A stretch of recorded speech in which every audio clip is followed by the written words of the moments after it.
decision will be taken from our national leadership, but we are serious about 2026 election, and most probably we are going to contest election, but the number of seats and number of candidates, it will be decided by our national leadership, and process will be begin soon in the state. Another thing is that you asked about relationship. We always invite all the parties, all the members, those who are willing to visit our schools in Delhi, visit our Mohalla clinics in Delhi. So Chief Minister of Tamil Nadu appreciated and visited Delhi. He invited our national convener to visit Tamil Nadu. Our national convener came here and he attended program for welfare of the state. So our politics is to serve for the people, to serve for the nation. So if anybody wants to do good thing, we are always there to help them. We are always open to learn from anybody.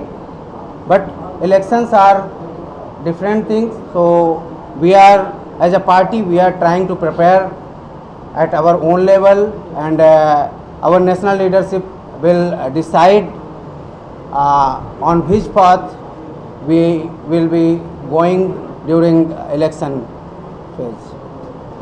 And there is just 10 months ahead. What is your observation with your local leaders here? Are they willing to, or is the strength is enough for you to go on contest in 26 election? So on both ways we are working. We are going to strengthen our organization. That's why we are also inviting young people, women, farmers, and people those who want a system where they can live happily. So we are working on our organization. Our leadership is also very serious. State leadership is also working. So we will work together, we will make plan, and we will try to implement that plan in the state and different corners of the state. So our district teams are working, our zonal teams are working, state team is working. So we are trying at our best level to do meaningful and useful work for the state. As per the current situation, do you think that Aam Aadmi Party is strong enough to here it may be a proceed for single plan? Yes, would you like to answer? See, we have an experience that already we have contested. நாங்கள் ஏற்கனவே எங்களுக்கு அனுபவங்கள் இருக்குது.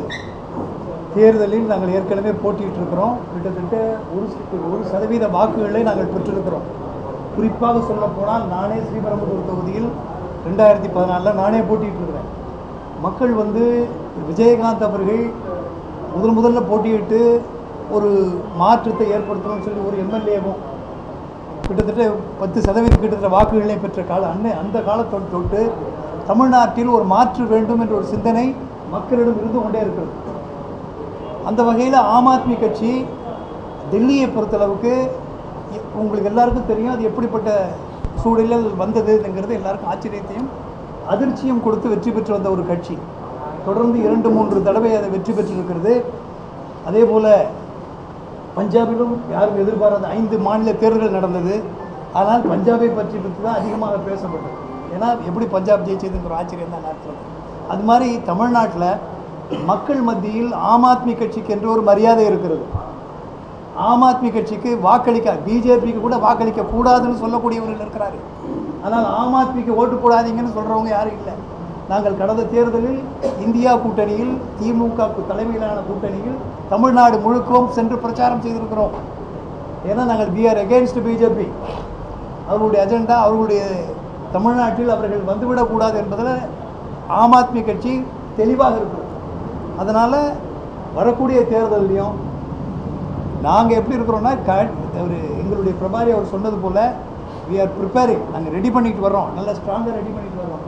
அதே நேரத்தில் மதச்சார்பற்ற ஒரு சூழல் இங்கே இப்போ நேற்று முருகன் கான்ஃபரன்ஸை வச்சுக்கிட்டு இன்றைக்கி தமிழ்நாட்டில் அரசியல் பண்ண விரும்புகிறாங்க. இதையெல்லாம் தடுக்கணும் அப்படின்னு சொன்னால் பொதுவான அரசியல் கட்சிகள் உருவாகணும். அது இன்றைக்கி எல்லாருமே ஒன்றிணைந்து போராடக்கூடிய எதிர்க்கக்கூடிய இன்றைக்கி ஒரு சூழல் இன்றைக்கி தமிழ்நாட்டில் இருக்குது. ஏன்னா எல்லாருக்கும் என்ன அஜெண்டா இருக்குன்னா, மொழிக் கொள்கையில் இருக்குது, கல்விக்கு பணம் நிதி இன்னும் சுப்ரீம் கோர்ட்டு நேற்று வரைக்கும் தலையில் அடித்து சொல்லியிருக்கு. இருந்தாலும் பணத்தை நிதியை வழங்கணும், எஜுகேஷன் உள்ளதெல்லாம் கொடுக்கணும்னு சொல்லப்படுது. இருந்தாலும் இதெல்லாம் கருத்தில் கொண்டு செயல்படுது. ஆனால் ஒரு அரசாங்கம் வந்து அந்த கூட்டணி எதிர்கூட்டணி செயல்படுது. ஆனால் அதை எதிர்த்து நிற்கக்கூடிய அதிமுகவாக இருக்கட்டும், பிஜேபியாக இருக்கட்டும், இவர்களுடைய அஜெண்டா ஒரே அஜெண்டா தான், மக்களுடைய நன்மைகள் இல்லை. ஏன்னால் அவர்கள் மக்களை நோக்கி அரசியல் செய்பவர்கள் அல்ல, தேர்தலை நோக்கி அரசியல் செய்பவர்கள். அதனால் அவங்களுக்கு ஒரே அஜெண்டா திமுக வீழ்த்தணுங்கிறது தான். எங்களை பொறுத்தவரை யாரை வீழ்த்த வேண்டும் என்பது முக்கியம் இல்லை. தமிழ்நாட்டில் மதவெறி சக்திகள் தலையெடுக்கக்கூடாது, மக்கள் விரோத சக்திகள் தலையெடுக்கக்கூடாது. இதற்காக அந்த சூழ்நிலைகளில் இப்பொழுது எந்த கட்சியும் வந்து இப்போ கூட்டணி அறிவிக்கலை. தேமுதிக உட்பட அத்தனை கட்சிகளும் ஜனவரிக்கு மேலே தான் இதை அறிவிக்க போகிறார்கள். அதனால் நாங்களும் எந்த சூழ்நிலையில் எப்படி இருக்கிறதுன்னு போட்டு எங்களுடைய பிரபாரி அவர்கள் சொன்னது போல் ஜனவரிக்கு மேலே நாங்கள் வந்து தமிழ்நாட்டில் எப்படி என்ன மாதிரி, ஏன்னா ஏற்கனவே நாங்கள் டெல்லியில் இந்தியா கூட்டணியில் இணைந்து போட்டியிடுகிறோம், ஹரியானாவில் போட்டியிடுவதற்கான சூழல் எங்களுக்கு ஏற்பட்டது. அதே போல் தமிழ்நாட்டிலும் அந்த காலத்திற்கு ஏற்ப சூழலுக்கு ஏற்ப எங்களுடைய தலைவர்களுடைய ஆலோசனைப்படி அந்த நேரத்தில் நாங்கள் ஏன்னா தமிழ்நாட்டில் ஆம் ஆத்மி ஒன்றும் சாதாரண கட்சி அல்ல, எல்லா நிகழ்வுகளையும் பங்கெடுத்த கட்சி. 8 வழிச்சாலை போராட்டங்கள்லேருந்து பலவிதமான போராட்டங்களை தொடர்ந்து எடுத்துக்கொண்டிருக்கின்ற ஒரு கட்சி. மக்களுக்கு இன்றைக்கி தமிழ்நாட்டில் ஆம் ஆத்மி கட்சி ஒரு முக்கியமான கட்சியாக இருந்து வருகிறது.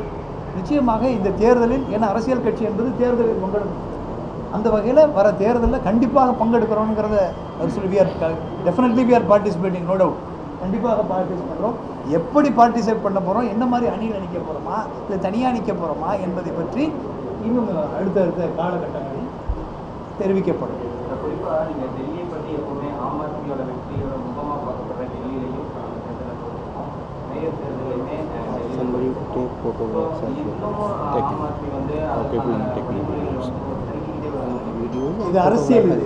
தேர்தலில் வந்து திமுக தோற்காதது இல்லை, காங்கிரஸ் கட்சி தோற்காதது இல்லை. எந்த கட்சியும் 2 முறை 3 தேர்தல்களை சந்தித்து அரவிந்த் கெஜ்ரிவால் முதலமைச்சராக இருக்கிறாரு. நம்பிக்கை இழக்கலை. குறிப்பாக அரவிந்த் கெஜ்ரிவால் அவர்கள் நியூ டெல்லி தொழிலில் போட்டியிட்டப்போ அங்கு 39,000 துல்லியமாக தினசரி நடப்பு நிகழ்வுகளையும் கல்வி, விளையாட்டு, அரசியல், வாழ்க்கை முறை, மருத்துவம், தொழில்துறை, சினிமா, பொழுதுபோக்கு போன்ற பல்வேறு நிகழ்ச்சிகளையும் உடனுக்குடன் காண கேப்டன் டிவி மற்றும் கேப்டன் நியூஸ் சமூக வலைத்தள பக்கங்களோடு இணைந்திருங்கள். உங்கள் வணிகத்தை கேப்டன் டிவி மற்றும் கேப்டன் நியூஸில் விளம்பரத்தின் மூலம் மேம்படுத்த விருப்பமா? உடனே கீழே கொடுக்கப்படும் எண்ணிற்கு தொடர்பு கொள்ளுங்கள்.